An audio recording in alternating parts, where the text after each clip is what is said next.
Bom, pessoal, bem-vindos ao primeiro podcast aqui do Lente Jaguariunense. Deixa eu só me arrumar aqui um pouquinho.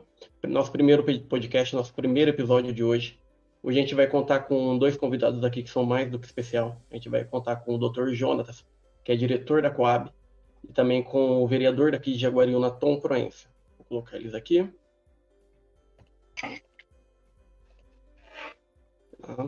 Tom, Dr. Jonatas, bem-vindos ao Lente Jaguariunense. Nosso primeiro episódio aqui, né? Aqui na cidade, falando um pouquinho aí sobre tudo que vem acontecendo. Dr. Jonatas, o senhor pode falar um pouquinho do senhor, se apresentar para a gente, o que é a Coab, quanto tempo o senhor está ali, o que o senhor faz? Lógico, vamos lá, pessoal, boa tarde a todos. Primeiramente, gostaria de agradecer o convite, né, do Tom e do Ismael aqui, para a gente bater um papo aqui principalmente sobre essa política habitacional, né, que é um drama no Brasil, isso não é questão da região não, pessoal, é um drama brasileiro, né, a questão da habitação, né. Sou o Jonathan Roberto, sou diretor técnico aqui da Coab de Campinas, né, eu trabalho há mais de 20 anos no setor habitacional, né, tenho a minha formação como engenheiro civil, né, e eu tive a sorte, o prazer de ter a minha formação profissional inteira dentro das periferias, dentro de favela, sempre focado aí no interesse social, né? Então vai ser um prazer imenso compartilhar um pouco aqui da experiência com vocês. Ótimo. A gente tem aqui também o Tom Proença, vereador aqui no primeiro mandato aqui em Jaguariúna. Tom, acho que a maioria da cidade já te conhece, mas pode se apresentar para a gente também? Bom, boa tarde a todos, ou bom dia, boa noite, eu não sei que horário que as pessoas vão assistir isso, né? Bom, meu nome é Erivelton, mas sou mais conhecido como Tom, tenho 31 anos, sou formado em administração, especialista em economia pela Unicamp, acredito muito na questão do empreendedorismo como a principal ferramenta de combate à pobreza, e a gente tem feito um mandato aqui pautado na transparência, na ética e principalmente na questão do combate à pobreza através de políticas públicas que surtam efeito no médio e longo prazo. Conheci o Jonathan um pouquinho logo no começo do meu mandato, que eu fui me informar um pouco sobre moradia popular, sobre programas habitacionais, e estamos aqui para falar um pouquinho sobre esse tema que é tão importante na vida das pessoas. Aliás, a casa própria, né? Ela está elencada ali entre os 10 principais desejos, os 10 principais sonhos do brasileiro, né? Então, acho que é um tema muito importante e pertinente da gente conversar aqui um pouquinho. Maravilha. Hoje a gente sabe que eu acho que um dos maiores problemas que a gente convive hoje, tanto aqui na cidade, no Brasil inteiro, é a falta de moradia popular. Então, Jonatas, hoje você acha que esse problema ele consegue ser resolvido de alguma maneira, ou infelizmente é uma coisa que a gente sempre vai ficar postergando, vai ficar empurrando com a barriga, ou algum dia a gente vai chegar realmente numa solução?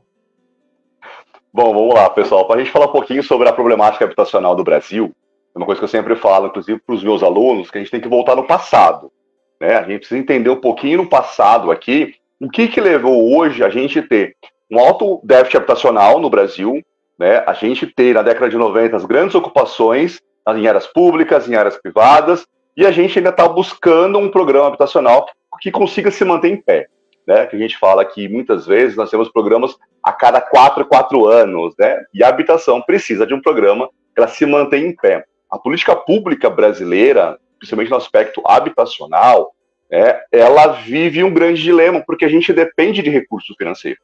Né? A gente sabe que a Coab nunca deu casa, as secretarias nunca deram casas, né? A gente precisa, inclusive, desconstruir essa ideia. As casas são construídas, e para construir precisa de dinheiro. Né? Então, acho que o primeiro ponto que a gente precisa entender é que a gente precisa ter uma política de recursos, tal como foi o objetivo do BNH, né? Em 64, nós tivemos aí um Banco Nacional da Habitação, que trouxe aí uma possibilidade da expansão das habitações populares, né? Em 64 a gente nem chamava de baixa renda ou baixíssima renda, nem interesse social. A gente falava que eram habitações populares, era habitação para o povo, né? E é por que eu falo um pouquinho da nossa história aqui, né? A gente foi se perdendo um pouquinho no longo da habitação brasileira, né? Desde o nosso histórico, né? A primeira ocupação nossa ocorre em 1500, né? Quando a gente tem a ocupação portuguesa, a terra brasileira. Depois nós fomos passando também para a Lei de Seis Marias, a Lei de Terras, a libertação dos escravos. Nós tivemos vários fatores históricos no Brasil que hoje, se a gente analisar num bojo maior, a gente fala, entendi a problemática da habitação no Brasil. A gente precisa entender um pouquinho isso. Para quem quase nem sabe, a gente teve a Guerra de Canudos, por exemplo, que por meio da Guerra de Canudos nós tivemos a primeira favela. Não sei se vocês sabem disso, né? Nós tivemos uma organização no Rio de Janeiro falando para os soldados irem lutar em Canudos, e quando eles voltassem, então, para o Rio de Janeiro, que se vencesse a guerra, eles teriam moradias populares. Né? Então, esse histórico nosso foi um marco, pessoal, da ocupação, né? no Morro de Providência. Né? Então, foi a primeira ocupação que nós tivemos ali. Né? Então, como você fala, Ismael, como o Tom mesmo falou, a moradia, ela é, sim, o cerne da família, ela é o cerne da problemática mesmo. Né? Conseguimos resolver? Conseguimos resolver, sim, mas não é, assim, a curto nem em médio prazo, né? A habitação, ela requer um programa de longo prazo, ela requer um programa de investimento, ela requer um programa de política pública duradoura. Né? Esse é o grande ponto. Nós tivemos grandes avanços, sim, nós tivemos o programa Minha Casa Minha Vida, que não resolveu tudo, mas foi um start. Tivemos agora, em 2017, né, a lei da REURB, né, que possibilita a gente regularizar as áreas ocupadas, né? Então nós tivemos, assim, um grande avanço, tá? Aí quando a gente fala de moradia, né, então, a gente muitas vezes fica preso à casa, né? Só a unidade habitacional, só o ato de fazer casa. Mas, pessoal, o entorno, até você fazer uma casa, tem muitas políticas atrás, né? Tem infraestrutura, tem terreno, tem a gleba, aonde eu vou construir, eu consigo levar saneamento para lá, não consigo levar, né? Então, assim, eu sempre gosto de falar que a habitação ela é o coração, né? Lógico que eu vou puxar a sardinha para o nosso lado aqui, né, da habitação, mas ela é o coração, né? A partir daquela família, quando ela tem uma casa, ela tem uma estrutura, ela tem uma segurança jurídica, ela tem aquele lar, né? A gente fala, ela tem um lar ali, aí a saúde pode vir, a educação pode vir, a segurança pode vir, o lazer pode vir, né? Enquanto a gente não conseguir acertar isso ainda, né, a gente vai ainda continuar lutando com outras políticas, né? Você me perguntou, é difícil? É difícil, mas dá para resolver, tá? E dá para resolver, sim. E nós já vimos um grande avanço, né, desde 2009, né, um grande avanço aí nas questões habitacionais, e ainda é uma luta para a gente, assim, a gente perde uma guerra, ganha 2 batalhas ali, ganha uma outra aqui, e a gente vai seguindo. Mas o importante é, que eu acho que eu sinto, inclusive como pesquisador, falta uma política pública duradoura. Aquela que vai governo, mas essa política fica desenhada e consegue concretizar mais e mais moradias. Hoje em dia, a Coab ela conta com participação com outros itens do governo, tem outros aliados assim, nessa batalha, também nessa briga? Sim. A gente tem que lembrar que as Coabs foram surgiram, na verdade, lá no BNH, né, então foram as companhias responsáveis para gerir, né, aquele fundo monetário ali, para expandir a habitação social. O problema é que quando a gente tem a extinção do BNH, a gente também começa a ter a extinção das Coabs, né? Então as Coabs aí ao longo do tempo, elas foram morrendo, foram fundindo em outras secretarias, foram deixando de existir. Né? De 64 até 86, que quando a gente tem a extinção do BNH, nós temos aí as grandes expansões feitas pelas Coabs. Né? As Coabs eram responsáveis por isso. E hoje, o que nós temos? Nós temos as Coabs ainda com as carteiras dos financiamentos daquela época, e cada vez mais as Coabs voltando agora como papel da gestora habitacional. Né? Então ela vai atrás do recurso federal no Minha Casa Minha Vida, ela vai atrás de recursos estaduais, ela gere os recursos municipais também, porque ela detém hoje, né, isso não só Coab Campinas, as Coabs no Brasil, a expertise de cuidar da habitação social. Né? Ela traz esse bojo técnico, ela traz um bojo jurídico, ela traz um bojo social, que ela consegue unir todos esses atores aí e direcionar a política correta. Lógico, ela também precisa de recurso. Né? Então, cada vez mais as Coabs estão fazendo parcerias públicos-privadas, né? Assumindo a responsabilidade da REURB em muitos municípios. Né? Então, as Coabs estão fazendo esses papéis também de trazer a REURB para ela, e a gente fala que as Coabs são fênix, né? Quando vocês acham que não vai ter mais Coab no Brasil, a gente surge aí, né, trabalhando dentro dos pilares. Eu acho que hoje, a grande mudança que tem das Coabs é ela assumindo as parcerias, sim, com os órgãos privados, Isso é necessário, né? O Tom falou da questão de você empreender, desenvolvimento econômico, é isso. As Coabs também são empreendedoras, né? Porque a grande maioria delas ou são economia mista, são autarquias, né? E tem que muitas vezes se virar com recurso próprio e ela tem que ficar se reinventando. Então ela detém o cadastro social, ela detém de corpos técnicos, corpos jurídicos, que ela pode assumir sendo exclusivamente, né, ou até inclusivamente, um braço dos municípios para cuidar diretamente dessa política. Uhum. E agora, Tom, e você? Hoje em dia, você acha que essa solução consegue chegar em Jaguariúna? Ou a gente vai continuar também aqui, dependendo de financiamento do governo federal? A gente sabe que tudo isso envolve, mas você acha que hoje o nosso município ele tem condição de também tomar a frente e tentar achar uma solução? Olha, acho que primeiramente eu gostaria de indicar aqui um artigo muito bacana para o nosso telespectador, escrito pelo professor Paulo Cruz, na Gazeta do Povo. Eu vou pegar um insight aqui do professor, né, do Dr. Jonathan, a respeito dessa questão da moradia, né? E é frustrante ver que lá atrás, né, há anos atrás, e eu faço jus aqui à defesa disso, né?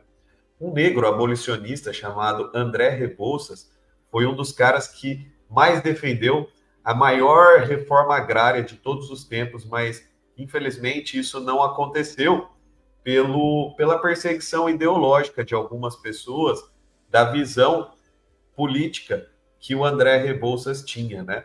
E basicamente, Ismael, voltando à história, né, o que ele propunha ali nessa reforma agrária, e é muito interessante o que o professor falou aqui, não é dar de graça a moradia, né, a propriedade, mas o que ele propunha ali naquele momento era o arrendamento de lotes nas grandes propriedades para que as pessoas pudessem ser autossustentáveis, elas conseguissem produzir ali e do fruto do seu trabalho elas conseguissem se sustentar, né?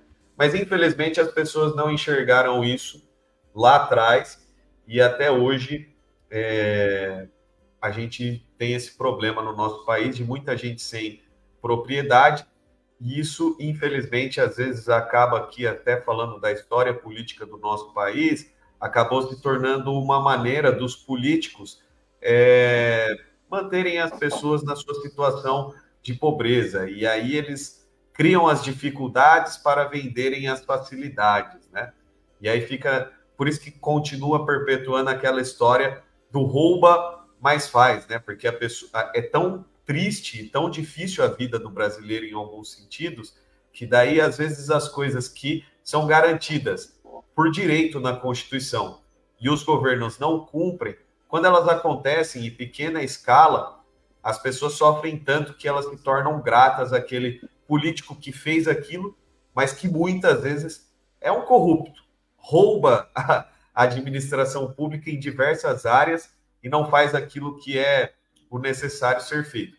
Mas eu vejo sim, Ismael, que a cidade de Jaguariúna ela consegue tocar programas próprios de habitação popular e de habitação social no nosso município. Existem vários modelos de parcerias público-privadas que poderiam ser tocadas aqui, tanto com as instituições públicas, como é o caso da Coab, como também de empresas que atuam no setor privado. Eu tive a oportunidade de conhecer, inclusive, uma empresa que está instalada aqui no município de Jaguariúna, que chama Alea, que ela tem diversos programas que podem ser construídos em parceria com a prefeitura. O que falta, às vezes, na minha visão, é a vontade política de querer fazer acontecer. O que eu vejo, às vezes, também, é os políticos muito preocupados com a quantidade que vai vir, e aí eles ficam lá brigando pelos programas que estão em Brasília, que são muito mais difíceis de chegar na nossa realidade, e não se preocupam com o que pode ser feito ano a ano. Eu sempre costumo dizer isso, né? A gente sabe que os programas federais, às vezes, eles chegam com uma quantidade maior de residências, né? Vem lá suas 1.000 casas, às vezes, né? 1.000 moradias, enfim. Isso. Só que às vezes é melhor eu fazer 50 por ano, 100 por ano, do que eu não fazer nada, do que eu ficar esperando aqui, que foi o caso de Jaguariúna, quase 7 anos para poder termos acesso a um programa federal de habitação popular, e agora a gente chegou aí num programa que nós vamos ter 115 casas. E aí, para quem notou e acompanhou, né, na última vez que eu tive uma conversa com o pessoal lá do planejamento urbano, claro que eles estão higienizando o cadastro ainda, mas o nosso cadastro aqui, professor, o nosso déficit habitacional chega a quase 9 mil pessoas.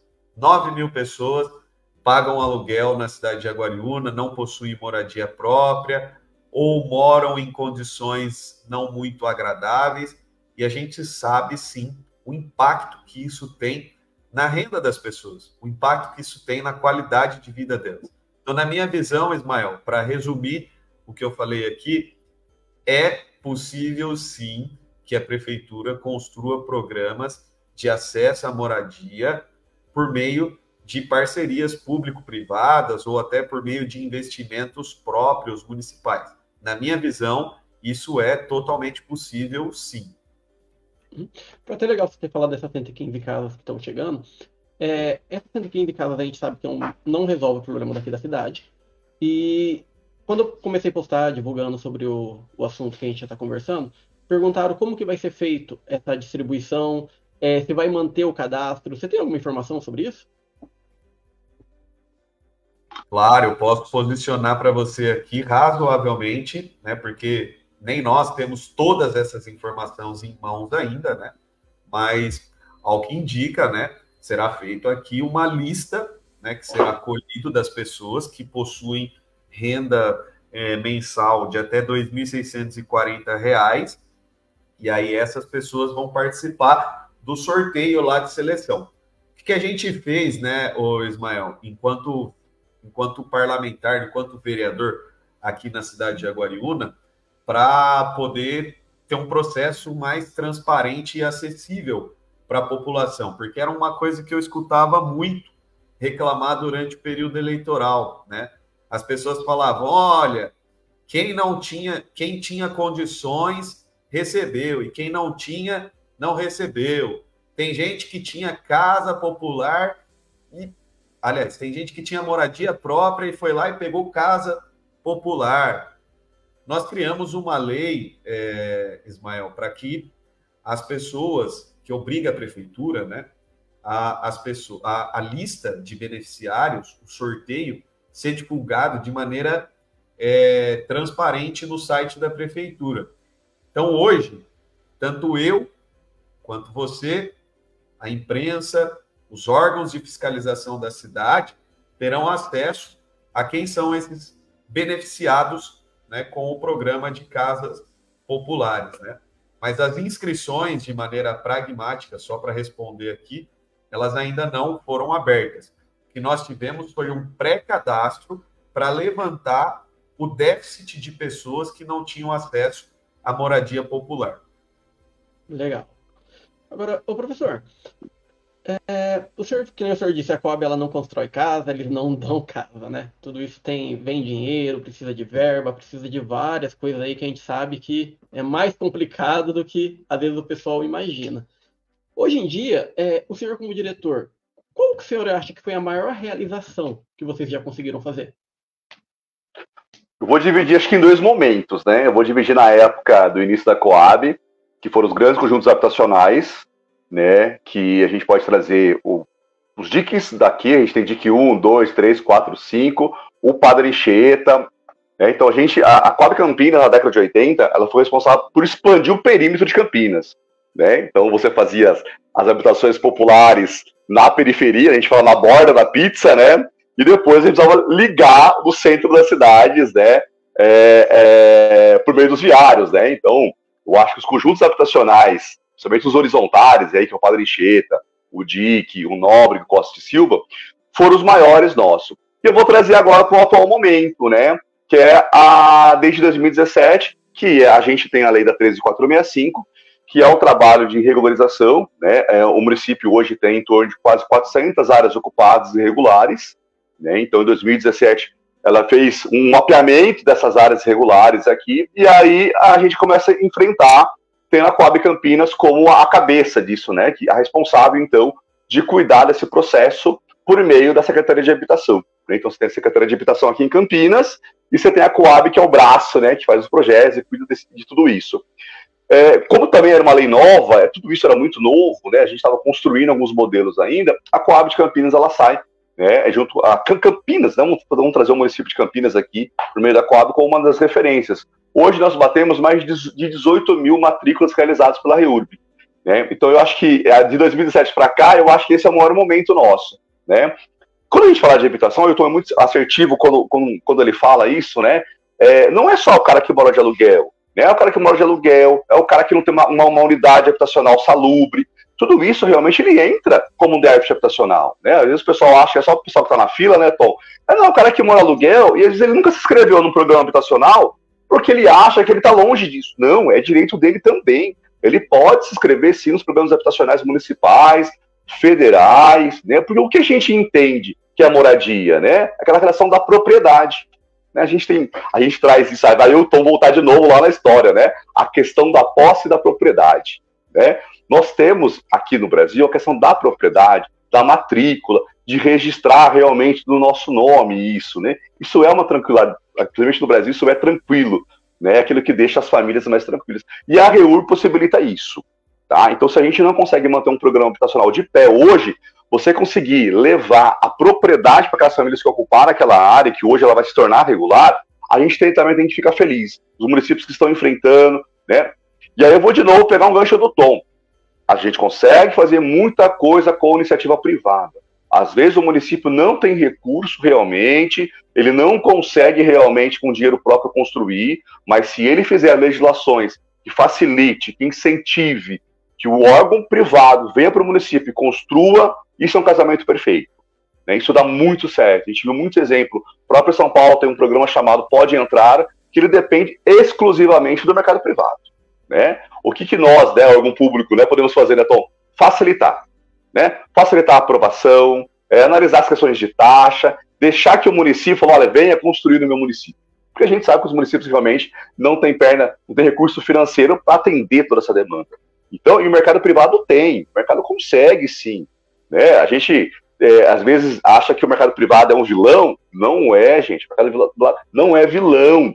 Tá? Ele não é esse monstro que às vezes o pessoal coloca. A gente precisa sim do privado, a gente precisa sim das construtoras, a gente precisa de que tem a expertise da construção mais rápida, e eu, órgão público, tenho que sim facilitar. Né? Aí entra o papel dos vereadores, né, do legislativo, do executivo, em criar modelos, né, de leis que facilite realmente a chegada desse pessoal, e aí a gente consegue enfrentar a habitação mesmo. Né? Porque o órgão público, se depender da gente, a gente não tem perna mesmo, não tem recurso mesmo para vencer tudo isso, né? Então, eu acho que esse casamento, o Tom bate muito na tecla, né, de a gente casar o privado com o público, a gente tem grandes exemplos aí que funcionam. Porque às vezes o pessoal não entende também, eles virou aquela narrativa até, né, que o setor privado não pode se misturar com o setor público, porque senão não dá certo, vai ter corrupção. Cara, acho que isso é uma coisa que deve ser desmistificada e mostrar que, querendo ou não, os dois sempre vai caminhar lado a lado. Não tem como um sobreviver se não tiver o outro. Se eu tiver errado, o Tom pode me corrigir, o senhor pode me corrigir, mas as pessoas têm que entender coisas que sempre vai caminhar. É uma linha muito tênue que existe entre os dois, mas que os dois têm que aprender a conviver andando junto. Mas então um ponto importante, que às vezes a gente esquece, que quando a gente traz uma obra para o município, né, então olha, vou trazer aqui 40 apartamentos, isso movimenta uma economia local que vocês não têm noção. Né? É o canteiro de obra, é contratando o pessoal do bairro, é movimentando no pagamento de taxas para o município, é o cara que vende a coxinha, que vai lá na porta do canteiro de obra, vender o cafezinho, a coxinha dele, é a tia da marmita que vai vender, né? Então trazer isso é uma geração de desenvolvimento econômico para o município muito grande também, né? Que só essas obras conseguem trazer, né? Uhum.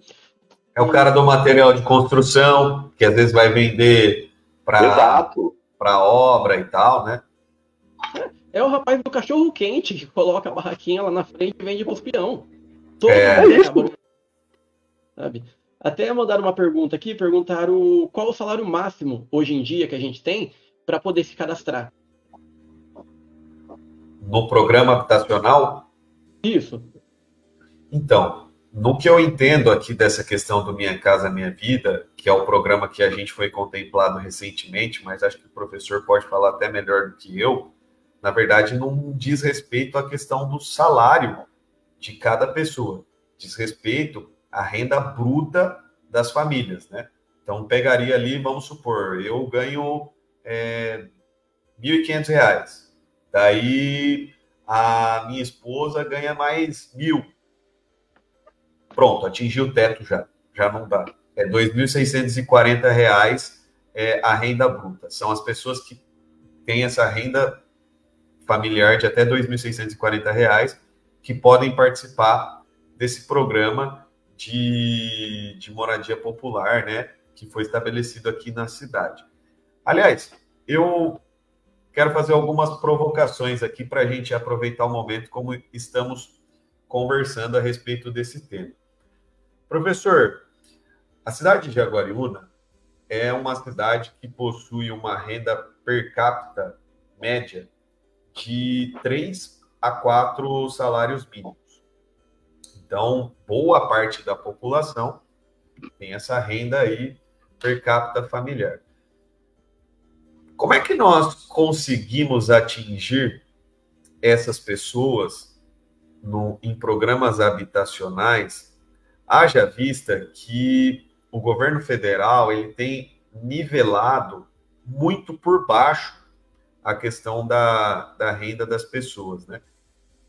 Num contexto de estado de São Paulo, é quase impossível uma família viver só com R$ 2.600, né? Bom, hoje o aluguel em Jaguariúna para uma família de 5 pessoas, que é o comum de uma família brasileira, está na média aí dos seus R$ 1.800. Confere, Ismael, o aluguel em Jaguariúna? Então é quase impossível o cara estar dentro de um programa como esse. Quais são as outras maneiras que você vê de nós incluirmos essas pessoas em programas habitacionais visando alcançar a maioria da população? Né? Porque a maioria hoje na cidade, nós temos esse déficit de 9.000 habitantes, mas a maioria não se encaixa, na minha visão, dentro dessa renda que o programa Minha Casa Minha Vida coloca, né? As pessoas que vivem numa renda mensal familiar com essa quantidade de dinheiro, está numa condição, na minha visão, quase que de extrema pobreza, né? Como é que você vê essa situação hoje no nosso país? Vamos lá, Tom. Você sabe que esse é o meu maior ponto de crítica do programa habitacional, né, do Minha Casa Minha Vida. Porque a gente divide ele em faixas, né, faixa 1, faixa 2, faixa 3, mas quando você faz um diagnóstico de situação, a grande maioria da população, que é este caso que você colocou, que ele está em 1.800, 2.000 de renda familiar, ele não consegue financiamento. Ele não consegue. Ele está dentro do programa, né, textualmente falando, mas na prática ele não entra. Ele não ou é pobre demais para conseguir financiamento, ou ele tem dinheiro demais e não se encaixa na faixa. Do perfil. Isso mesmo. Essa é a grande dificuldade que a gente está discutindo muito, e eu tive o prazer de participar de muitas discussões pela ABC, né, com a Associação das Coabs, onde nós pedimos isso. Nós falamos, olha, deixa a Coab cuidar, deixa as Coabs cuidarem do faixa 1, deixa a gente criar o programa, deixa financiar com a gente, né? Como era antigamente, você financia pelas Coabs, porque aí você não vai num banco, né? Você faz a carteira própria aqui, você tem uma facilidade para essa família se encaixar. Porque a grande maioria dessas famílias, e aí a gente precisa tirar um pouquinho o preconceito que a gente acaba ouvindo muitas vezes, essas famílias não pagam. Gente, se você já for financiar um apartamento hoje, né, a gente vai pagar a parcela de 1.500, 1.800, com uma renda boa, é apertado. É extremamente apertado para a gente, tá? Tivemos, assim, uma sorte de estar empregado, de ter uma receita, né? E nós somos abençoados por ter isso nas mãos. Se a gente pegar esse grupo, Tom, que realmente é o grupo que ele está no Minha Casa Minha Vida, mas ele não está no Minha Casa Minha Vida, e eu tentar financiar, mandar esse cara para financiar, ele não vai passar no crédito. Ele não vai financiar, ele não consegue. Né? A gente vai ficar ainda com esse grande passivo. O faixa 2 ok, o faixa 3 ok, né? E aí o que está acontecendo, que a gente está vendo em diversas discussões nossas? Está sobrando para o município. O município está tendo que resolver internamente alguma forma para abarcar essas famílias aqui. Ou ele vai criar um subsídio interno, ou ele vai tentar criar uma bolsa para que essa entrada que ele tem que dar, às vezes, de 30%, 20%, gente, às vezes, entrada de 30% a 20%, a pessoa não tem um dinheiro guardado. Ela não tem. Além disso, uma boa faixa dessas famílias são autônomos, Tom. Não tem carteira, não tem FGTS. Então nós temos um programa assim que ele dá um up pra gente, mas a gente ainda está no passo atrás das famílias do faixa 1. Tá? Primeiro que o município tem que doar terra. Né? Então ele tem que doar terra para a União. Então, se você é um município que você tem terrenos, tem lá, olha que bacana, legal. E os municípios que não têm? Como que fica a infraestrutura? Eu tenho uma gleba aqui no meu município, Jonathan, mas ele é muito longe. E a infra? Fica muito cara. Então nós vamos vamos atacar a faixa 2. Né? A gente precisa lembrar que a gente precisa facilitar o financiamento. Facilitar o financiamento. Né? Que é uma grande discussão que a gente está tendo, para quem pesquisa habitação, para quem estuda habitação, gente, o faixa 1 paga. Eles pagam. Bom, pagam sim, mas eu tenho que facilitar. Eu não posso colocar a mesma regra para ele, os 30% de entrada, que a parcela dele é de 1.800. Tem gente que vive com 1.800, Tom. Tem famílias que vivem com R$1.800. Como que eu vou falar para ela que a parcela da unidade dela é R$700? Aí é lógico que ela não vai pagar. Ela precisa escolher comer. Ela precisa comer. Mas você viu que o débito financeiro dessas famílias não pagam. Não, pera lá. Eu fiz um modelo que não fica de pé. Eu já criei um modelo para ele se afundar lá na frente. Né? O que a gente vem discutindo muito é o que a gente espera. É criar um modelo sustentável para essas famílias, que o município possa criar subsídios financeiros para ajudar essas famílias. Para ajudar. Porque está ficando no colo dos municípios, sim. Né? A gente sabe. Vocês que estão aí com os 9 mil, eu acho que vocês fazerem o filtro, tem uma boa parcela dessas famílias que vocês não vão conseguir encaixar. Eu não consigo mandar ela para o banco. Sempre discuto muito aqui quando eu entro em brigas de discussão, que eu falo, gente, se essa família tivesse condição, ela não estava na fila. Ela tinha ido pegar no mercado privado, feito a entrada dela e tinha comprado o apartamento dela. Você pode ter certeza disso. Uma família que mora numa ocupação, se ela tivesse condições de comprar um apartamento para a renda dela, ela não estava na ocupação, gente. Ninguém mora em risco, ninguém mora em beira de córrego porque quer. Porque quer. Né? Mas sim, então, esse intervalo que você expôs aqui pra gente é a maior dificuldade nossa, porque ele está no Minha Casa Minha Vida, mas ele não está no Minha Casa Minha Vida, né? É uma relação binária aqui. Eu preciso, de uma certa forma, facilitar essa aquisição. E isso está ficando realmente aí para os municípios quebrarem a cabeça, discutirem uma forma, né? O que a gente sempre pede, briga, luta que o governo federal lembre das Coabs, lembre da gente, né? Para que a gente possa cuidar desse cadastro, a gente possa financiar para essas famílias, como foi o primeiro modelo BNH. Né? O BNH foi isso, né?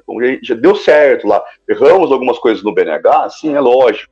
Né? Vou fazer a meia-culpa aqui. Mas as famílias, elas viam nas Coabs e elas tinham uma facilidade de pagamento. Né? Eu lembro do meu pai, eu sou filho de Coab, né? Eu lembro do meu pai, quando ele pagou a última parcela do Banespa. Era 50 e poucos reais na época, que era um valor alto na época, mas ele ficou feliz, falou, agora nossa família tem alguma coisa. Nós temos uma casa. E as prestações, Tom, eram pagas certinhas. Né? A gente precisa aprender com o passado. Né? O que deu certo, vamos trazer de volta.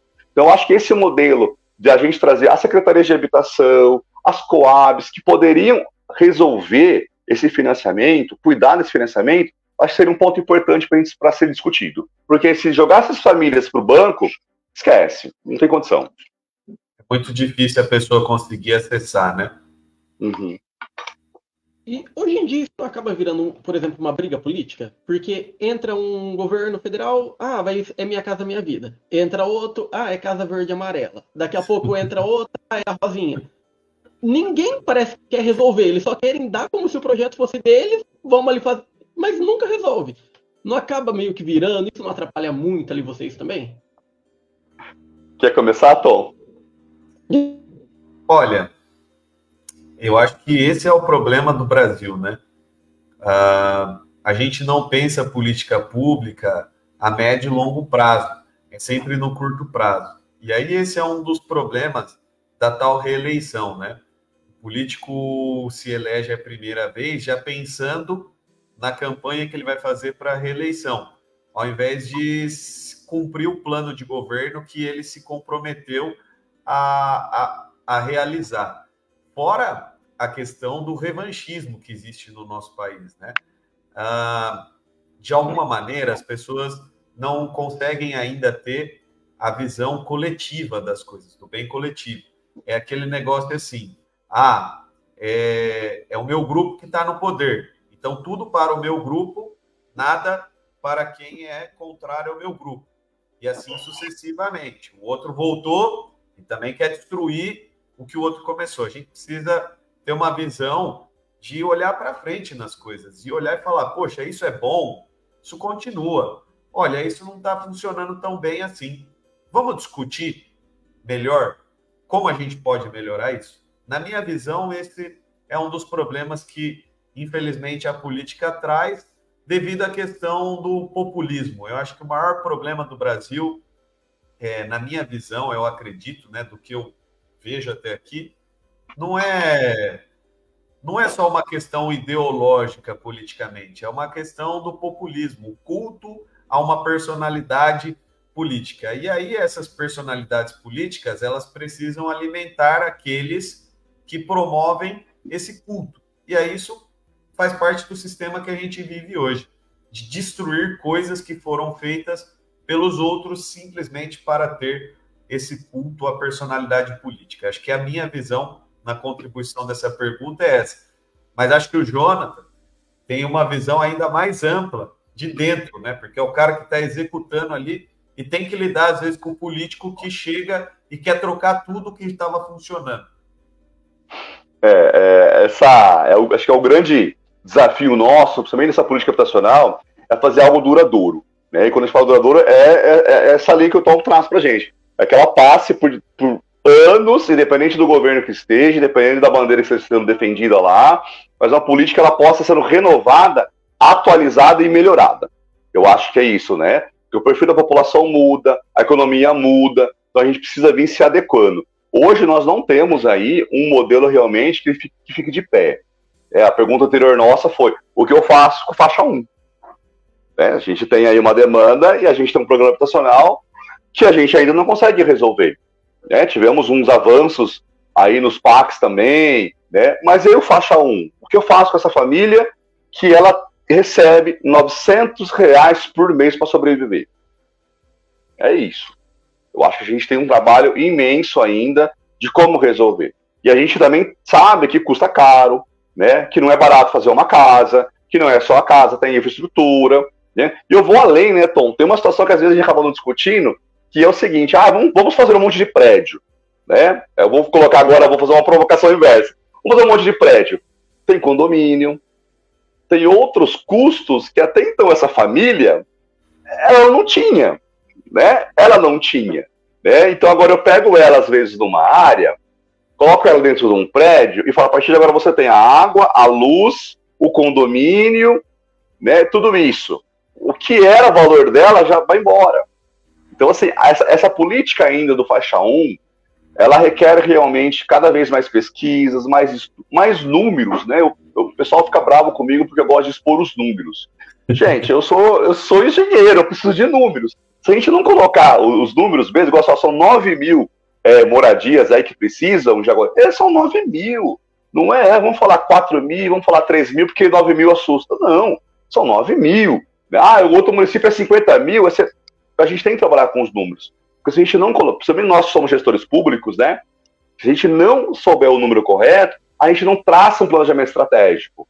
Eu não sei aonde eu preciso chegar, né? Eu vou ficar me iludindo, né? Eu vou estar achando que eu estou fazendo certo, que está tudo bom, e na verdade não é isso. Eu brigo muito com o pessoal aqui e falo, gente, prédio é legal, bacana, mas será que vai dar para embutir no custo dessa família?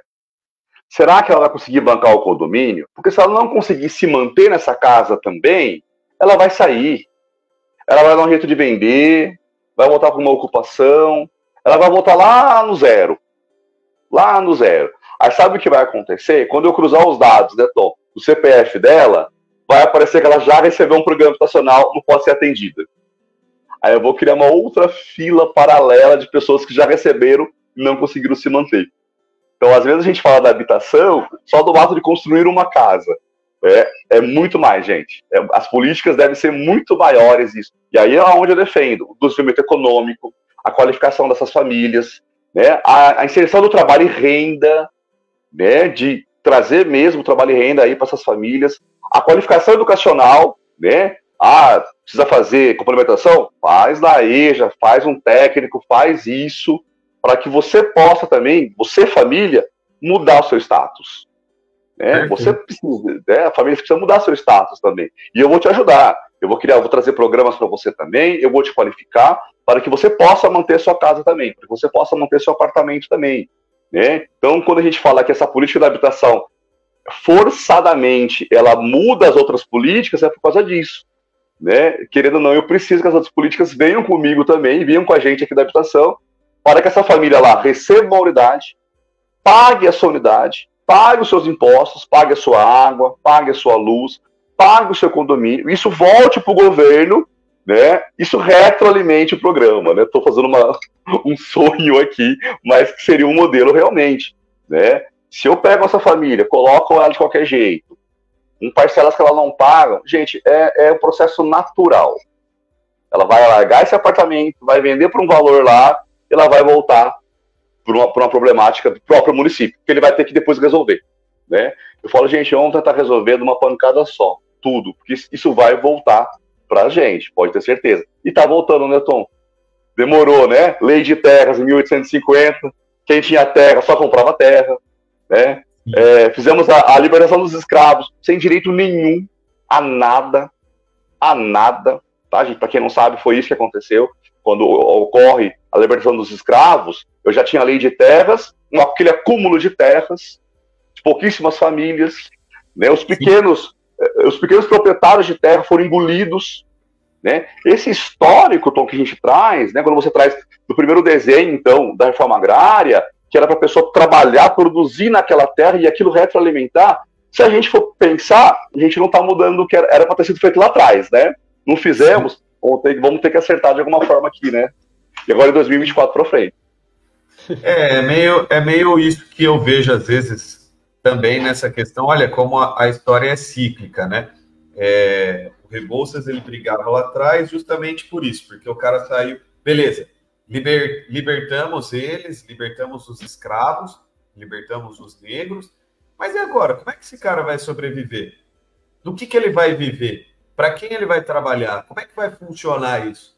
Não se criou nenhum mecanismo para que esse cara conseguisse se libertar disso. E é mais ou menos o que a gente vê muitas vezes nos programas habitacionais. Eles não vêm acompanhados dessas questões que vai fazer com que o beneficiado consiga continuar prosperando e evoluindo. É bem o que você falou aí. Pô, dei a casa para o cara, concedi a possibilidade dele ter a casa. Mas, cara, se ele não terminar a escola, ele não vai conseguir arrumar um emprego melhor para conseguir pagar as despesas da casa, pagar o condomínio, colocar comida dentro de casa, condomínio, no caso, às vezes, do prédio, né? Puxa vida, se eu não preparei todas essas pessoas para que elas possam viver em comunidade, como condôminos, se eu não expliquei para elas como funciona isso, o que vai acontecer? Problemas que a gente vê na televisão. As brigas, aquelas coisas malucas que acontecem, simplesmente porque foi só aquele negócio assim, né? Toma aqui, vocês se viram, para de me encher o saco, tá aqui, eu dei para vocês o que vocês estão pedindo. E existe uma série de caminhos que precisam ser percorridos juntamente com essa questão da moradia popular, né? Para que a gente não tenha um problema, né? Jaguariúna não é uma cidade que tem, por exemplo, a questão da favela, né?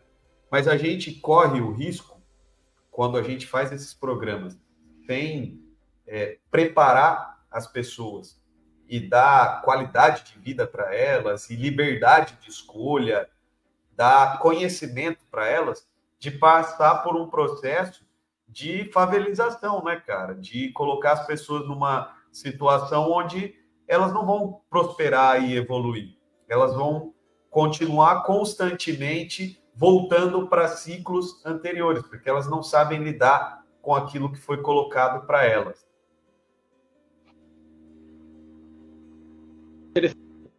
Como a gente disse, acho que a base desse estudo, eu lembro quando eu era criança, minha mãe falava, às vezes, que quando teve aquela troca do plano real, do primeiro plano real, às vezes o pessoal tinha um pouco de dinheiro, nossa, estourou, parece que tem um monte. Só que aí chegou a época que também ninguém sabia o que fazer com aquele dinheiro, ninguém tinha um preparo para lidar com aquilo ali que eles tinham também. Então, alguns torraram, alguns compraram terreno, outros foram viajar, compraram casa, mas aí depois chegou a conta também, não sabia como pagar aquela casa, aquele carro, aquele imóvel que tinha comprado.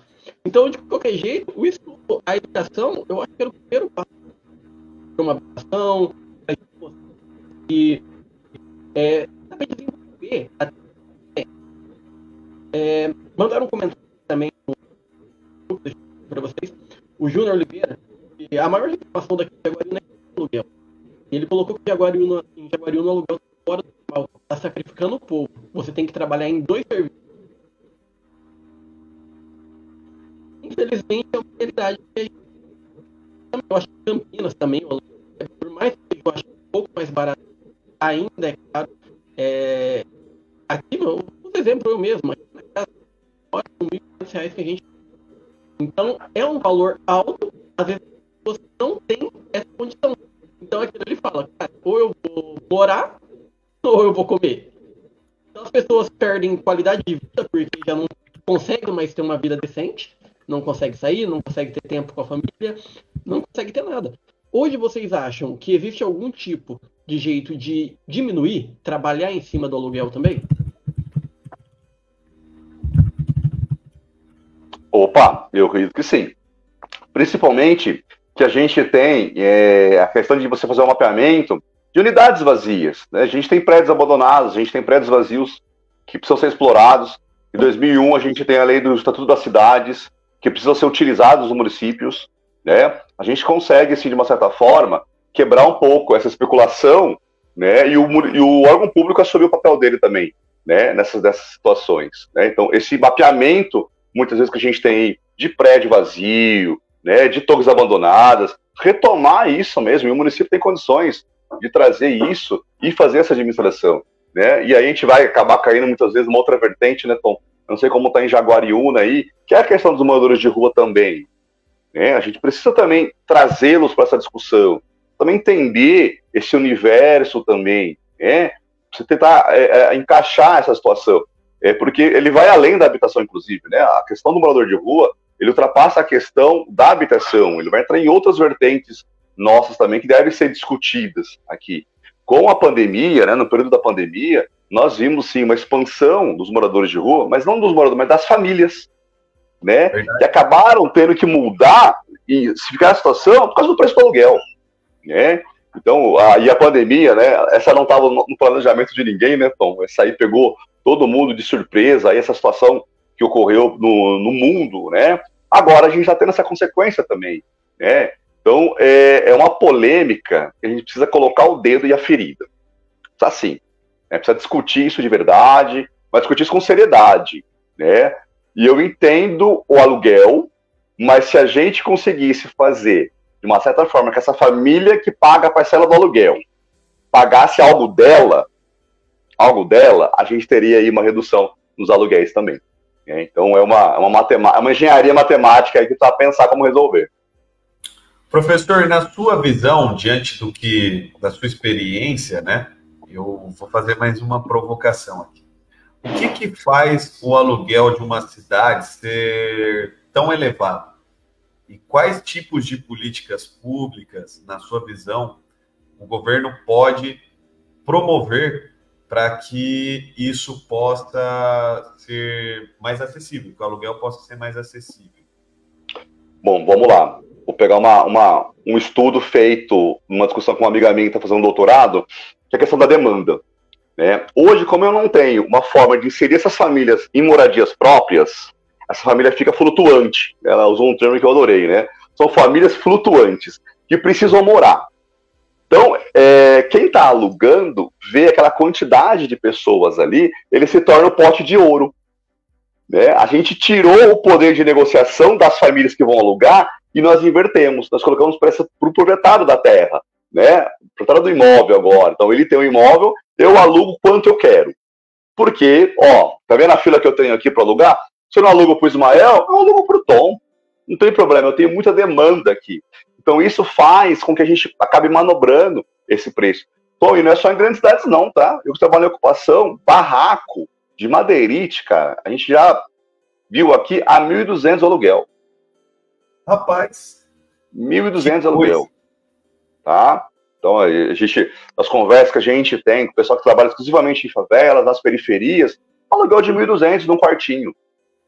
Quer dizer, mais uma vez, esse desespero da população que precisa morar, né? Ela precisa morar, ela não vê no órgão público uma saída, ela não vê uma forma de adquirir, ela cai na mão, então, dessas situações, né? Então, o cara, ele tem uma unidade, ele consegue negociar o preço que ele quer, porque ele tem uma grande demanda ainda, né? Olha, como segurar isso? Eu acho que essa eu vou ficar devendo para vocês. Eu vou ficar devendo para vocês. Porque é uma questão muito individual, né? O cara que está alugando, na teoria, ele põe o preço que ele quer, é que ele tem uma demanda imensa, né? Essas famílias, antigamente, elas iam para ocupação quando não conseguiam alugar. O problema é que até a ocupação agora está tendo aluguel. E na sua visão, diante dos entraves que a gente tem, né, que fazem com que as construções fiquem mais caras devido à série de regulamentações que, às vezes, as leis colocam, né, os códigos de postura das cidades, os códigos de obras, até o código tributário, isso faz com que o metro quadrado das cidades fiquem mais caros? Sem dúvida, sem dúvida. Você sabe por quê? A gente fala muito com construtoras aqui em Campinas e em outras regiões também. Ele faz um estudo e um planejamento dele. Né? Então, ele faz um VGV, quanto ele vai vender no final, quanto ele vai lucrar. Gente, e é isso. O cara da construtora, ele tem que ter o lucro dele. A gente não tá... mais uma vez, né, Ismael? O privado não é um monstro, gente. Não é um monstro. Porque a construtora contrata, ela paga funcionário, né? Então eu quero esses caras chegando no meu município, sim, porque ele vai contratar pessoas, sim. Né? Então vamos parar que esse cara não é um monstro. Mas ele vem para um município, né? Aí, para aprovar o empreendimento dele, é 5 anos. Tem que pagar a taxa do licenciamento, que demora mais 2 anos, já são 7. O cara vem para trabalhar, ele vai começar a construir depois de 10 anos. Depois de 10 anos. Ele não vai ficar, bom, ele vai embora. Então, os municípios que começarem... O dinheiro vai ser o mesmo, né? O dinheiro que ele investiu, ele vai ter que pegar isso no longo prazo. Então, essa é uma questão que a gente precisa discutir no nosso país. E assim, eu sou um liberal, né? E as pessoas às vezes falam, vocês só ficam falando de economia, de economia, de economia. Porque, cara, aqui tá explícito um fator econômico, né? A questão da inflação, que o dinheiro que eu tenho hoje não é o mesmo no futuro. E aí eu tenho essa questão da burocratização dos processos dentro das esferas públicas. O que faz com que o preço final no consumo, para o consumidor, para o cidadão, fique mais caro. Eu preciso encurtar os caminhos para que eu tenha a promoção da livre iniciativa, da livre concorrência. E aí, quanto mais gente tiver produzindo moradia, mais o preço vai ficar acessível para as pessoas que precisam. Eu sei que parece uma coisa utópica, né? Mas existem legislações, sim, que poderiam facilitar essas situações. A primeira é definir um prazo para a prefeitura, por exemplo, dizer se aquele empreendimento vai ser liberado ou não. O cara vai ter como prever aquilo ali. Agora, o cara esperar, às vezes, 1 ano, 2 anos, para saber se aquilo vai ser liberado, poxa, tudo isso é um custo que está ficando para ele ali, que quando ele tiver a liberação do empreendimento, ele vai repassar para o construtor final. Será que a prefeitura não consegue ser mais ágil nesse sentido? Tenho certeza que sim. Tenho certeza que é possível ser mais ágil nesse sentido. Será que a gente não consegue criar um modelo de licenciamento urbanístico que seja mais ágil? Tenho certeza que sim.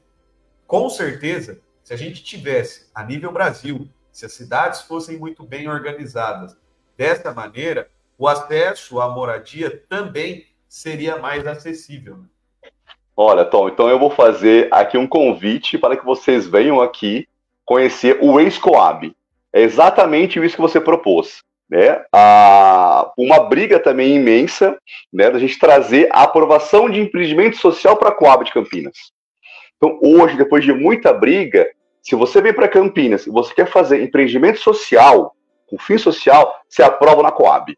Então, tem a legislação urbana, que é respeitado, tudo, mas tem empreendimentos aqui, aqueles apartamentos, que é só uma torre, que está tendo aprovação de até 90 dias. Caramba! 90 dias, porque a gente conseguiu convencer dessa importância que você está falando. O empreendedor, ele vai repassar, Tom, ele vai, cara. Ele fica 5 anos com um projeto, o que você falou, já mudou a economia. Ele precisa repassar isso lá. Você não sabe o que vai acontecer? Ele vai parar de construir, ele vai começar a fechar as portas, aí a gente vai fazer o quê? O que ele contratava, a gente vai ter mais pessoas ali desempregadas agora, voltando para o nosso ciclo habitacional. Você viu que isso é um ciclo, né? O que você fala, né? Ele é um ciclo. Eu preciso disso, né? Então nós conseguimos aqui na Coab fazer uma legislação própria da Coab, com a nossa regra, com o nosso perfil. Você fala, olha, o cara quer empreender lá no bairro Nobre, ele vai lá no bairro Nobre, vai lá na prefeitura, aprova lá. Se você quer fazer interesse social, vem com a gente aprova o mais rápido possível, seguindo toda a legislação também, então, sabe, seguindo o que a regra urbana diz, sem pular fase. A pessoa tá fazendo mal. Não, pelo contrário, a gente está criando uma forma de agilizar, né, o processo, porque é interessante esse cara vir aqui. E quando ele quer um artifício a mais, será que eu consigo 2 andares a mais? A gente também tem um regramento que, se ele quiser melhorar na altura algumas coisas, a gente chama isso de contrapartida. Uma parte das unidades ele vai doar para a Coab. Muito bom. Para que esses apartamentos aqui, ou os lotes, venham para a nossa fila. Quer dizer, é formiguinha, Tom.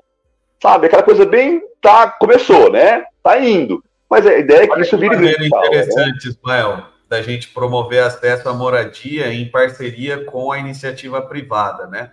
Por exemplo, sabe, hoje... desculpa, pode terminar. Hoje aqui em Jaguariúna, a gente tem uma limitação de andares de prédios, né? São até 12 andares. Eu posso, eventualmente, permitir, claro que estudando-se o impacto de vizinhança e tudo mais. Perfeito, é isso mesmo. Eu posso permitir que esse cara construa um de 20, desde que um percentual dele, ele entregue lá para a prefeitura, para famílias que precisam. Ou seja, é um ganha-ganha. É um ganha-ganha. A prefeitura que ajudou uma família que precisa sair do aluguel, ganha o empreendedor que vai conseguir vender mais. Você sabe que quando a gente começou a propor essa ideia, a gente foi taxado de louco, né? Mas vocês estão loucos. Eu quero ver o empreendedor doar a unidade. Os caras não vão doar. Não vai... Bom, doa. Porque aquilo que você falou é o ganha-ganha. Para ele, se ele entrar numa aprovação, ele conseguir tirar uma aprovação em 6 meses, em 8 meses, tá excelente para ele. Compensa para ele, né? E aí a gente também vai quebrando aquela situação, né? O cara veio aprovar aqui, o município deu um jeitinho para ele, né? Aí pagou não sei quem lá, prefeito. Você vai quebrando isso também. Porque o cara falou, bom, o trabalho aqui é sério. Eu venho, aprovo no meu período, entrego os documentos corretos, é analisado, tenho claramente a contrapartida, viu, Tom? Então vai ser bem claro para ele a contrapartida, ele já entra sabendo quanto ele tem que doar, acabou. funciona, né? Então, assim, a gente está vendo que isso, o próprio mercado respondeu isso positivamente, né? Ele falou assim, não, gente, eu acho que está correto, eu quero fazer. Para mim é importante aprovar rápido, para mim é importante eu aprovar, construir, vender. O que é isso? Ele vai vender. Em contrapartida, e aí eu vou usar o termo ganha-ganha, vou te copiar, é o ganha-ganha. O município fez o papel dele, agilizou uma aprovação, teve o respeito com o privado que veio aqui aprovar, porque ele vai construir no meu terreno, seguiu as minhas regras, de contrapartida, uma unidade habitacional, para essa fila aí que a gente tem para a gente poder administrar. Então é um modelo que eu faço um convite para vocês aqui, se vocês quiserem um dia também marcar aí um episódio só com o pessoal que trabalha aqui, eu passo a ponte para vocês aqui, fala para os técnicos meus aqui, fica à vontade, hein? Tá aí, Ismael, um exemplo de política pública municipal de habitação. Nem precisa do governo federal e estadual. E, Tom, desse tempo que você está aí na Câmara Municipal, algum momento foi debatido sobre facilitar a vida desses empreendedores, facilitar a burocracia que a gente sabe que tem? Chegou a ter algum debate? Chegou a ter alguma discussão, alguma coisa? Ó, Ismael, você está levantando a bola para me cortar, parece, toda hora aqui? Não, é só assunto que a gente sabe. Você sabe que eu sou um dos parlamentares aqui que mais fala dessa questão de facilitar a vida do empreendedor, né? Então, a gente teve a aprovação da Lei de Liberdade Econômica, que, puxa vida, demorou quase 3 anos para eu conseguir fazer a maioria das pessoas entenderem que, pelo amor de Deus, vamos deixar as pessoas trabalharem. Vamos diminuir esse monte de regras que às vezes são desnecessárias no contexto que a gente vive atualmente e atrapalham o cara começar a trabalhar, gerar renda. Mas tem um projeto de lei meu, sim, que está na Câmara Municipal. Ele está discutindo ainda lá na Câmara, na Comissão de Constituição, Justiça e Redação, que trata especificamente, né? A gente aprovou a Lei de Liberdade Econômica, que fala dos comércios, mas ele trata especificamente do que a gente chama de licenciamento urbanístico integrado. Ele diz respeito a facilitar, a desburocratizar a liberação de alguns tipos de construções, baseado, inclusive, nessa questão da Lei de Liberdade Econômica, que ela estabelece riscos de atividades comerciais. Então, atividades risco A, que são risco baixo, né, na Lei de Liberdade Econômica, elas não necessitam mais de licenças e alvarás. É a estrita responsabilidade de quem está executando o serviço. Atividades nível médio tem uma aprovação que demora uma quantidade de dias específicas e a aprovação de risco maior, ela carece de uma análise mais apurada do setor público. Eu acho que a gente levar isso para a ideia da construção civil também é uma maneira da gente desburocratizar. Tem tipos de construção que ele não necessita de tanta regulamentação assim. Transfere a responsabilidade para o empreendedor. Se ele fizer errado, nós temos leis claras e objetivas que o punem pela falta de bom senso, pelo crime praticado, enfim. Agora, há certas construções, na minha visão, que realmente carecem do fiscal ir lá olhar, do engenheiro ir lá olhar, mas determinados tipos de construções, eu acho que você deixar regras claras e transferir a responsabilidade para o empreendedor, para o engenheiro, é a melhor maneira da gente diminuir burocracia e deixar o custo disso mais barato, mais acessível para todos. Uhum. E agora, doutor, durante a pandemia, que nem o senhor falou, isso teve algum impacto muito grande dentro da Coab? Teve. Não só na Coab, acho que o setor habitacional inteiro, né? A gente viu o inchamento das ocupações, não novas ocupações, mas a gente percebeu o inchamento das ocupações existentes, né? A gente mora naquele ciclo do aluguel. O aluguel ficou caro, né? Muitas pessoas perderam o emprego, não conseguiram manter, e aí a única solução foi, sim, essa migração dessas famílias para as ocupações existentes.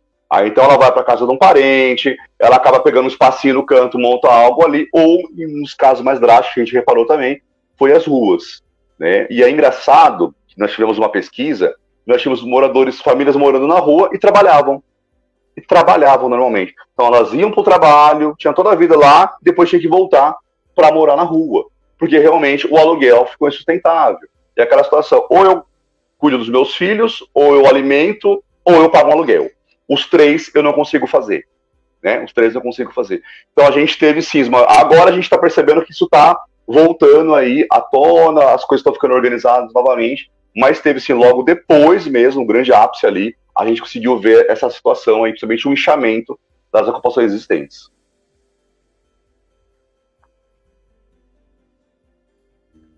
Seu áudio precisa liberar. Aí. Uma pergunta que eu queria deixar para os dois aqui. Jaguariúna a gente sofre com uma falta constante de água. Praticamente todos os dias é uma coisa que a gente tem aqui. A gente sabe que precisa de muito investimento, é muito complicado. Mas hoje em dia, antes das casas, é preciso arrumar água, ou primeiro a gente arruma a água e depois constrói a casa? O que deveria ser feito primeiro hoje em dia? Porque eu acho assim, todo mundo quer a casa, mas pô, você também não tem a água. Aí você precisa da água, mas gente, eu também não tenho minha casa. Então eu pago aluguel, aí eu trabalho o dia inteiro, chego em casa não consigo tomar um banho. Então, o que vocês acham assim desse assunto? Meu amigo, se eu pudesse falar os dois ao mesmo tempo, né? Mas, cara, a gente sabe que o dinheiro é um recurso escasso e você tem que escolher prioridades, muitas vezes, para poder chegar no objetivo desejado. Então, se eu tivesse que elencar prioridade, na minha visão, é a água. Porque se eu não tenho o bem essencial necessário para viver garantido, não adianta eu fazer outras coisas. Primeiro resolvo esse problema, garanto que isso vai chegar para todo mundo, depois eu faço as outras partes. Agora, se eu conseguir fazer os dois ao mesmo tempo junto, ótimo. Mas na minha visão, se eu tivesse que elencar prioridades, na minha visão aqui de administrador, se eu colocasse lá no meu 5W2H, no meu PDCA, se eu fosse elencar lá, primeiro é o essencial, é o básico, é a água. Olha, gente, por isso que a gente fala de cada vez mais a gente ocupar o vazio urbano, né? A gente tem muito vazio urbano ainda nos centros que já tem aí uma possibilidade de você levar a água, o esgotamento sanitário, né? E aí a gente volta, Tom, e facilitar uma legislação para o cara empreender nessa área, para o cara não ter que empreender numa parte mais periférica, porque de qualquer jeito, eu vou fazer a casa primeiro, eu tenho que levar água, eu tenho que levar esgoto. Isso fica muito caro. Então a gente fala que a ocupação urbana ela tem que vir do centro para a periferia agora. Não dá mais para ser como era antigamente. Eu faço a periferia e depois eu levo água, depois eu levo esgoto, depois eu faço uma estrada até lá. Isso funcionava na década de 80, 70. Hoje não mais, né? Porque a gente também nem consegue mais levar um parcelamento de solo sem eu saber se eu vou ter água, se eu vou ter o esgoto, se a malha urbana vai se comunicar, né? Então hoje não adianta mais. Quando a gente vê aquelas discussões de habitação, falando assim, não, tem que construir 1000 casas. Gente, eu tenho que construir 1000 casas, tantos metros de rua, de esgoto, de iluminação pública, agora você está falando de habitação. Então, quando a gente vê umas propagandas aí, vamos fazer mais 1000 casas, eu me preocupo com a água, com o esgoto, com o viário, com o ponto de ônibus. Será que tem posto de saúde perto? Essas famílias de escola vão para onde agora? Isso é o planejamento. Né? Isso é fazer um projeto, aí jogar um PDCA, uma rede de precedência, já que o Tom gosta também da questão de planejamento, um 5W2H, quem vai fazer, como eu vou fazer, quanto vai custar, é isso. E aí eu sinto essa carência do planejamento, Tom. O pessoal que trabalha comigo sabe muito bem que eu defendo muito essa questão de pensar. Vamos fazer um grande empreendimento? Vamos, mas vamos olhar tudo. Né? Vamos fazer um mapeamento de tudo que a gente precisa mesmo, para não ir naquela ganância, naquele oba-oba, e depois ficar um elefante branco para o município administrar depois. Eu acho que só complementar o que ele falou, Ismael, e tem tudo a ver com o que a gente discutiu aqui em 2022, que é a situação do plano diretor da cidade. Né? Cara, não faz sentido eu colocar áreas de expansão urbana nas regiões periféricas, sendo que eu tenho um vazio urbano. Eu tenho vários terrenos, vários locais no meio da cidade que estão desocupados. Eles estão ali, bem dizer, para especulação imobiliária. O que eu preciso fazer? Eu preciso criar legislações que incentivem o cara a ocupar melhor essas áreas urbanas e promover o adensamento da cidade. Mas, infelizmente, eu tenho que dizer isso aqui, não foi o entendimento da maioria dos vereadores e não foi o entendimento de algumas pessoas aí na Câmara Municipal. O que promoveram foi a expansão urbana da cidade, sem pensar que existem vários vazios urbanos que a gente precisa ocupar, sem pensar que como é que eu vou levar a infraestrutura lá para a ponta da cidade, né, Ismael? Como é que eu vou levar infraestrutura lá para a divisa de Pedreira, para a divisa de Santo Antônio de Poços, aqui em Jaguariúna, sendo que eu não tenho resolvido nem na área urbana os problemas que você citou aqui, de casas ainda, em bairros que já são urbanos, que faltam água. Então, acho que falta um pouco essa consciência das pessoas que estão na administração pública de enxergarem a política como um todo, e não só ali naquele negocinho, né, que a gente está falando, né?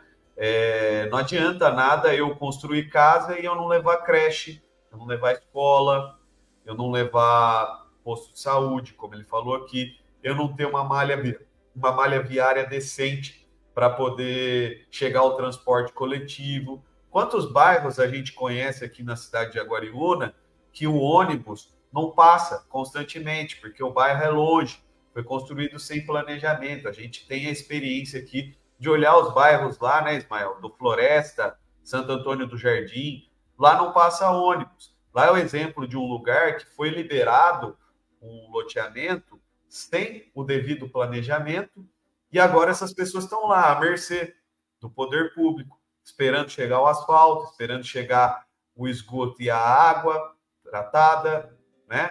Aliás, a água tratada chega, mas estão à mercê ali da questão do esgoto, por exemplo.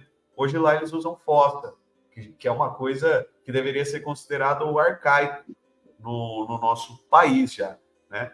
E aí colocaram lá no canto, continuam expandindo as cidades para outros lugares, ao invés de consertar esse problema, que já é um problema, é um bairro de mais de 20 anos já na cidade, e ele tem problemas lá reais. Então, primeiro, prioridade, planejamento, a gente conserta o que está aqui ainda defasado, para depois a gente pensar no que vai ser feito com a expansão. Primeiro, eu incentivo a ocupação dos vazios urbanos que eu tenho, para depois eu pensar em levar a cidade para as margens, né? Para depois eu pensar em levar a cidade para as divisas. Acho que isso fez muito sentido aqui, o que ele ponderou dentro do contexto da nossa cidade hoje. Foi bacana poder falar sobre isso e contextualizar para as pessoas que estão nos assistindo um pouco do que está acontecendo aqui e de como é importante, coisas que as pessoas nem veem às vezes,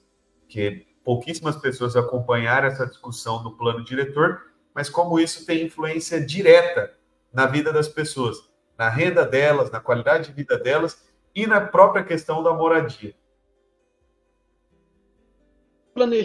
Esse planejamento hoje em dia, ele deve vir do governo federal, deve vir do governo municipal, tem que vir das Coabs. Quem faria esse planejamento? Olha, o governo federal, né, ele deixa ali meio que de maneira geral, pelo Estatuto das Cidades, como as coisas devem acontecer. Na minha visão, eu sou um municipalista, eu acredito que o planejamento tem que ser municipal. Quem tem que definir o que vai acontecer é quem vive aqui, na cidade. Não quem está lá em Brasília, quem está lá no Palácio dos Bandeirantes. Quem tem que definir, na minha visão, é a cidade. É claro que o governo federal ele dá diretrizes básicas, mas nós é quem devemos fazer isso, e quem faz isso hoje são os municípios. O que falta, às vezes, é gente qualificada para poder fazer esse planejamento de maneira adequada. Não, concordo plenamente. É uma responsabilidade do município. porque é ele que entende a problemática, ele que tem a vivência, né? Ele que tem todos os diagnósticos da sua situação de fato, né? Como o Tom falou, nós temos as leis federais, né? Lei de parcelamento do solo, que ela vai regir algo lá, mas a problemática é do município, né? O planejamento e a tomada de decisão, depois a consequência do fato também é dele. Se ele acertar, ok, mas se ele errar também, ele vai ter que... Né? Isso fica realmente para o município, perfeito. E hoje em dia, a Coab, ela está tendo uma participação dentro das favelas, favela não, né? Comunidade, que a gente não pode mais falar favela. Não, pode falar sim, Ismael. O termo favela, ele voltou para o IBGE, podemos falar sim, viu? Fica tranquilo, ele voltou para o nosso termo. Hoje em dia a gente tem que tomar cuidado com tudo que fala, né, então... Você está fundamentado o uso do termo de favela, ele voltou. Hoje em dia, a Coab, ela trabalha nas favelas para ter essa diminuição. O Tom falou, aqui na cidade a gente não tem favela, mas a gente sabe que tem, por exemplo, São Paulo, sabe que ainda é um número muito grande. Hoje vocês têm uma participação maior para fazer essa diminuição? Cortou a pergunta, Ismael. Você pode repetir, por favor? Claro. Melhorou o áudio? Peraí. Vai, fala aí agora. Acho que tá cortando ainda, né? Foi, voltou. Tá ótimo. Voltou? Então, a pergunta é, hoje em dia a Coab, ela trabalha um pouco mais em cima dessas favelas, também as pessoas de realmente baixa renda, que realmente tem praticamente... hoje em dia a Coab está trabalhando em... Eu, por exemplo, eu vivi muito tempo em Campinas, eu sei que existem áreas aí... Nossa, mas também tem, por exemplo, Estrela, que estava ali em Hortolândia, que foi resolvida aquela situação. Era uma das maiores favelas que tinha ali em Hortolândia e foi resolvido. Hoje vocês continuam... Vamos lá. A Coab Campinas hoje, ela tem 2 pontos importantes no município, né? Ela cuida hoje das favelas, tá? E todo esse processo de regularização fundiária, que é levar até a sua titulação dessas famílias, né? Promovendo os projetos de melhoria, os projetos urbanos. Então, hoje ela é responsável, por meio da Secretaria de Habitação, né, de cuidar realmente, diagnosticar essas famílias, essas áreas e levar as melhorias. Então, hoje a Coab ela é uma das responsáveis. E no outro pilar, né, no aspecto urbano, é o ex-Coab, essa legislação que eu comentei com vocês, né, que ela vem aí, então, para fazer o contraponto, né, porque muitas vezes essas famílias que eu tenho aqui, que não vão ser regularizadas, que estão em área de risco, elas precisam ser removidas, né, ou elas vão vir para um auxílio moradia, né, e a gente vai fazendo agora, pela lei do ex-Coab, agora essas novas unidades que vão ser doadas. Então, nós tentamos criar um modelo aqui meio que sustentável, né? Uma parte da Coab cuida dos novos empreendimentos que ela recebe essa contrapartida, a outra parte regulariza, né? E aí eu vou ficar com esse delta, o pessoal que está na fila da Coab e o pessoal que precisa ser removido, né? E aí essas unidades aqui vão vindo para esse pessoal, a gente comercializando. Um ponto importante também, que aí pegando bem a linha que o Tom gosta, a Coab está fazendo bastante parceria com feirões de construtoras, né, promovendo os feirões, né, e esses feirões aí, muitas dessas construtoras, Tom, eu acho que é interessante também dar uma olhada nisso, eles trazem as chamadas cartas de crédito, né, então eles têm carta de crédito de 15 mil, 20 mil, né, então que o comercial nosso aqui sabiamente costurou, né, olha, faz um feirão aqui para mim, eu tenho uma fila aqui para trabalhar, eu tenho pessoas no auxílio moradia, vem com esse feirão para cá, faz esse feirão e usa a minha fila aqui, convida aqui, eu te dou um espaço físico aqui, a gente promove isso. E esses feirões estão sendo bem interessantes, porque a gente está conseguindo pegar famílias que estão na fila, mais essa carta de crédito, que ajuda a diminuir a parcela, e essa família está conseguindo adquirir. Né? A gente começou a falar da parte de empreendimento, de parcerias, isso também é um modelo que a Coab está conseguindo construir, que estão os feirões. Então as construtoras, elas têm as cartas de crédito, então elas vêm aqui, a gente promove um feirão em parceria, né, para que essas famílias tenham acesso a essas cartas de crédito por meio das construtoras. A gente consegue também trabalhar muito interessante com essa parceria. Né? Então, hoje a Coab, vamos colocar os 3 grandes pilares. A REURB, que é promover a titulação dessas famílias das áreas ocupadas, a promoção dessa aprovação dos empreendimentos que a gente agiliza a aprovação e, em contrapartida, temos unidades doadas para nós, ou seja, então ela entra aqui para a gente colocar para a fila, e essa parceria pública-privada, por meio de feirões, né, e auxilia as construtoras a tentar encontrar o adquirente também, até por causa da nossa fila aqui, né? E aquela credibilidade, né? A gente fala que o órgão público, do mesmo jeito que a gente acha que o privado é o monstro capitalista, né? Aquele monstro que vai engolir tudo, a gente também tem que mostrar que o órgão público também tem profissionais decentes, que também quer fazer um trabalho coeso, né? A gente precisa desmontar esses dois monstros que a gente acaba carregando ao longo da história, né? Eu falo muito para meus alunos, a gente vive política, vocês precisam participar da política. Você pode não gostar daquele político, mas vocês estão imersos na política, né? Então vocês precisam vivenciar também isso, né? Então vamos tentar desmontar esses dois monstros aí que foi colocado. Todo mundo vive na polis e todo mundo precisa ir na água. Sim. Sabe? As pessoas falam, a política não se discute, mas eu penso ao contrário, eu acho que se discutisse, não tava do jeito que está hoje. Sabe? É justamente por não discutir que hoje a gente vive desse jeito. Agora, ô professor, eu vou fazer uma pergunta aqui pro senhor que talvez seja um pouquinho mais polêmica. Um pouquinho mais chato, que nem eu falei, a gente tem que tomar um pouco de cuidado aí com o que a gente fala. O MST, hoje em dia, ele trabalha, tem alguma parceria, trabalha junto com a Coab, tem alguma influência junto, ou eles mais atrapalham só mesmo? Olha, ele é um movimento de moradia, tá? Tal como tem o MST e tem um monte de ONG, tá? Não existe nenhum vínculo direto com Coabs, não existe nenhum vínculo direto com os governos municipais. Ele é, sim, um movimento político, e a gente sabe disso, ele é um movimento também social, tá? A gente precisa também desses movimentos sociais, mas a gente precisa também da conversa correta dos movimentos sociais. Que eu acho que é uma carência que eu tenho disso, de toda essa linha de pesquisa que a gente faz, que a gente trabalha. Nós precisamos das conversas. A gente precisa conversar com os movimentos sociais, sim, sentar numa mesa, conversar com os gestores públicos, sim, sentar com o mercado privado, sim.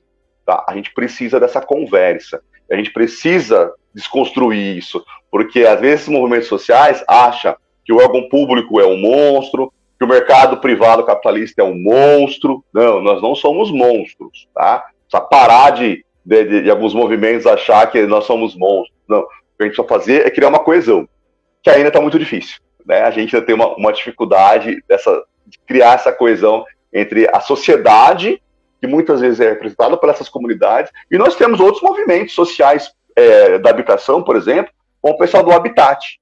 Tem um pessoal que quase ninguém fala, mas é um pessoal que faz um trabalho maravilhoso, que pesquisa, que tem famílias cadastradas também, e também luta por moradia, né? Também luta por moradia.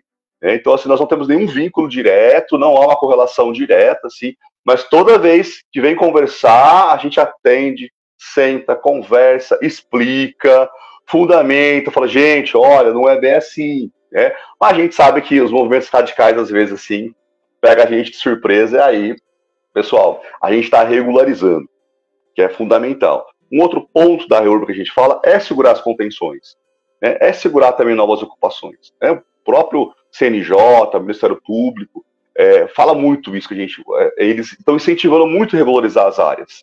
Não, a gente quer regularizar, mas em contrapartida ele também quer que o município cuide das suas áreas, evite novas ocupações, né? Senão a gente fica nessa bola de neve e aí a gente perde a mão também. Então, mas vocês estão tirando umas famílias lá. Vamos entender todo o contexto primeiro, né? É uma área privada, que foi ocupada, né? Nós, órgão público, temos que tomar as ações, sim. Temos que tomar as ações, sim. Que muitas vezes ela está vinculada. E hoje as ações são mais rápidas, viu, gente? Tá? Assim, a gente está conseguindo integrações de posse muito mais rápido, porque hoje você tem uma lei que possibilita regularizar as áreas ocupadas. Então, o próprio CNJ, o Ministério Público, também está entendendo da importância de você segurar essas ocupações para que a gente possa resolver esse passivo. Senão, o que vai acontecer? Eu estou regularizando aqui e atrás está vindo novas ocupações, a gente não consegue apagar isso nunca, né? Por isso que voltar a ter as chamadas discussões realmente, né? E eu fico muito feliz de vocês iniciarem o primeiro episódio de vocês trazendo que eu acho que a maior problemática é a habitação, né? A gente está falando, estamos conversando, trazendo os dados, mas tem muita luta ainda para a gente criar um modelo para ficar de pé. Então, fico muito feliz de vocês trazerem aqui, no primeiro episódio, a habitação. Porque é o que todo mundo quer, é o que todo mundo deseja. Ela é uma dificuldade para o órgão público administrar, sim. Ela é uma carência da população, sim. ela é, para ir para a gente da engenharia civil, uma maravilha, né? Porque quando você está construindo habitação, a civil está quente. A gente contrata engenheiro, contrata arquiteto, pedreiro, eletricista. Então, ter um incentivo na habitação também é incentivar a construção civil, né, gente? E a civil é aquela que abarca todos os profissionais. Ela pega o cara menos qualificado também, que é só para carregar uma lata, muitas vezes, para o engenheiro ali qualificado para cuidar do projeto, né? Então, é um ciclo importante. Então, a habitação, eu acho que vocês foram muito felizes aí escolher, deve ter dedo do Tom aí, escolher a habitação aí para estrear aí como esse episódio, né? Porque por meio dela, pessoal, a gente consegue ter uma política pública de segurança mais tranquila, né? A gente consegue ter a política de saúde, que a pessoa consegue fazer lá em casa, lavar a mão, tomar um banho, se higienizar, água potável, saneamento básico. Tudo isso é para habitação, né? O menino que precisa estudar home office hoje, ou chegar em casa, usar tecnologia, ele tem um quarto. Ele tem um quarto para sentar e estudar, né? Então, quando a gente começa a olhar a habitação fora da casinha, né? A gente fala assim, é a primeira vez que eu vou falar, a habitação tem que ser olhado fora da casa. A gente consegue ter todas essas discussões que a gente está tendo esse papo com vocês aqui hoje, cara. Ressaltar aqui que quem construiu tudo isso daqui foi o Ismael, viu? Eu sou mero coadjuvante. Apesar de ser um assunto que eu gosto e tal, mas ele, como cidadão aí, realmente identificou que esse é um tema que é importante ser discutido, né? Então, quero dar o mérito para ele mesmo aqui, porque apesar de ser um assunto que eu sempre me preocupo, mas ele é um cara que gosta de se inteirar das coisas e, puxa vida, eu estou muito contente com a conversa que a gente está tendo aqui. Vários insights estão sendo desmistificados, várias coisas estão sendo colocadas em pauta aqui, que muitas vezes não chegam nas pessoas dessa maneira. Então, olha aqui, nós vamos ter a possibilidade das pessoas acessarem um conteúdo que, de fato, faça elas terem uma visão mais ampla do que é a questão da moradia popular, né? Sim. E, Tom, a gente já está quase encerrando aqui, mas engaixando na mesma pergunta que eu fiz para o professor, hoje em dia, Jaguariúna tem uma conversa, tem um bate-papo com algum desses movimentos também? Que pergunta espinhosa. Cara, olha só, eu vou ser bem sincero com você, tá? Eu não sei se a prefeitura tem conversa com esses movimentos, tá? Puxa, você sabe que eu sou um cara do diálogo, eu gosto de conversar com todo mundo, eu gosto de ouvir todo mundo, mas eu não dialogo e não converso com um movimento terrorista, cara. Vou ser bem sincero, bem pragmático, eu não consigo enxergar isso daí de maneira produtiva para a sociedade. Eu até anotei esse movimento Habitat porque eu quero conhecer um pouco mais. Mas, infelizmente, o que eu conheço do MTST é invasão de propriedade privada, cara. E isso eu sou totalmente contra, eu não posso nem aceitar dialogar com uma coisa que eu acho errado. Se um dia, e Deus queira que isso não aconteça, alguém colocar que não existe propriedade privada e que está na lei e que pode invadir propriedade, aí beleza, talvez a gente converse, mas eu puramente acredito que propriedade privada é um direito natural das pessoas. Então, para mim, é muito difícil dialogar com quem quebra a lei. Eu gosto de dialogar com movimentos, associações, ONGs, que entendem que a gente precisa respeitar a lei e precisa construir políticas públicas dentro do que a gente tem. A lei não está funcionando, a lei precisa ser aprimorada. Poxa, legal, traga uma proposta de melhoria da lei e a gente vai discutir com a sociedade, vai pactuar isso publicamente com todos e vamos chegar num objetivo comum, que é melhorar a vida das pessoas. Agora, quando o cara já chega para mim, igual a gente viu acontecer recentemente aqui na cidade, de envolver a propriedade de um particular aqui na divisa da cidade, eu já acho que é uma coisa complicada. Então, eu particularmente, não tenho diálogo com gente assim. Eu não sei a prefeitura, eu acredito que não também, e nem deveria ter. Eu acho que a gente tem que respeitar a Constituição, pô. A Constituição está aí para ser respeitada, né? E as leis são feitas para serem cumpridas. Agora, se a gente discorda da lei, a gente vai para dentro dos parlamentos discutir o que precisa melhorar na lei.